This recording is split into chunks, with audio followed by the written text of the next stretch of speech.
Changes are coming to the real estate commission model. This is only the beginning. For agents, welcome to the Spin Zone. I am here to tell you this can actually be a good thing. While most would agree it's a good change for the consumer, I'm also going to give you 3 ways this can benefit real estate professionals trying to look at the situation from a glass half full perspective.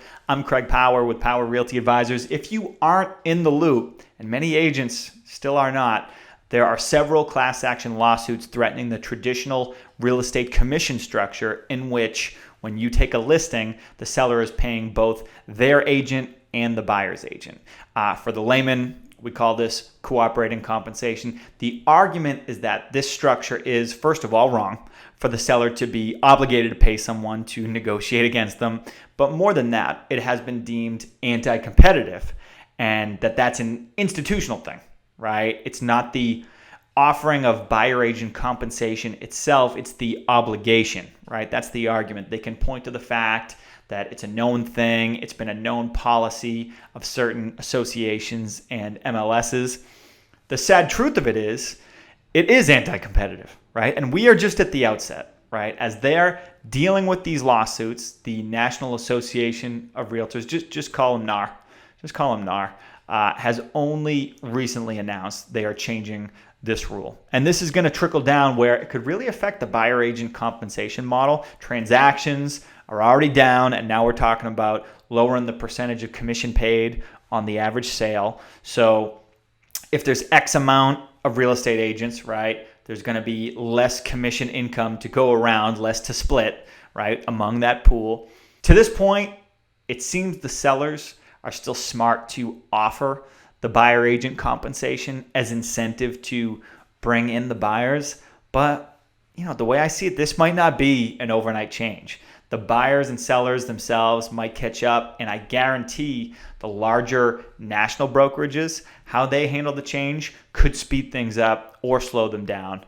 One of the premises to this is we have an affordability problem, right? We have low inventory. Theoretically, if you lower the commission amount, you lower the price.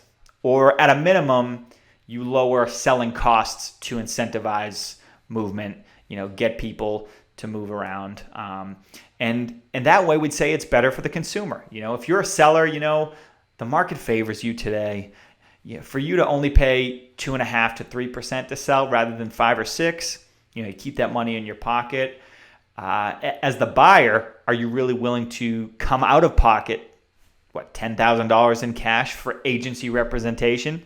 If that becomes the business, right? If that becomes the business, I doubt that buyer agent involvement stays the same. Now, if these changes are taking place with buyer agent compensation, and we're looking ahead to a world where buyer agent compensation paid by the seller is not the norm, and if you're a real estate agent, it does go straight to your bottom line. No avoiding that. However, as I said, in that situation, I want to look at the bright side a little bit. I want to give you 3 reasons that change could benefit real estate professionals. Number one, far and away number one, it could save you time and energy, right? So let's be honest about the buyer life cycle today. It's a war of attrition sometimes. It is. Running around on weekends, spending your Sunday nights, typing up offers that get blown out of the water by other people with cash. And sometimes the best advice, the real best advice you can give people is, if you really have to have this house, offer 70 above asking and waive your inspection, and we'll see what happens. Your time is more valuable than that. Look, some buyers are transaction ready. They are ready to make a deal. But today, most buyers are not, right? I care deeply about the first-time home buyers. I care a lot about that. Getting people into their first home, getting them on the property ladder. But the sales cycle, they can be very long, and a lot of the time it turns into nothing, right? The higher end, more well-capitalized buyer, we'll get into that later. But the mass market buyer, it can be a slog.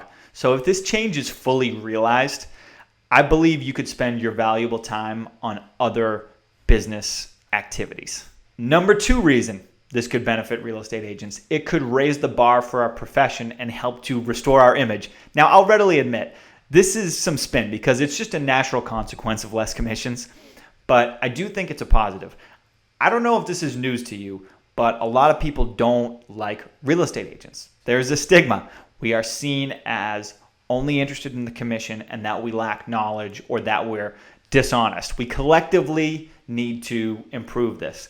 And I want the profession to shift toward niche financial advisory rather than what some people see us as, which is used car salesmen, right? That's their bias, and they are wrong. And there are actually a lot of great and honest and hardworking used car salesmen in the world.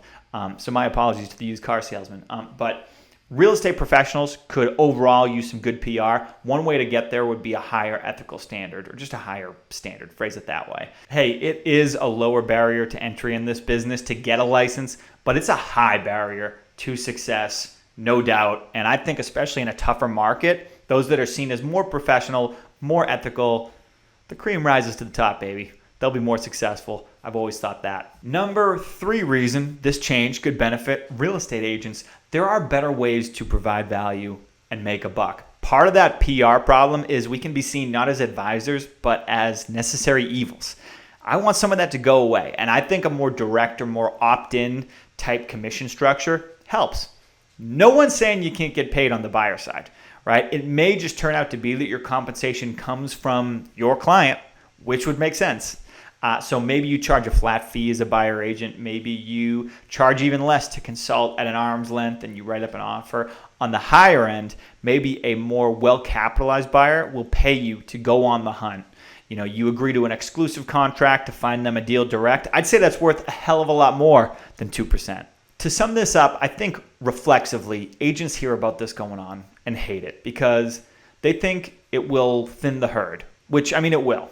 But I think we need to embrace the fact it can be a positive change for the client. And this is an opportunity to show how valuable we are. If you're an agent and everyone is sleeping on this, just by preparing for it, talking about it, preempting it with some of your clients, and most of all, figuring out how to spend your time, by being ready for this and having a strategy now, you could get an edge.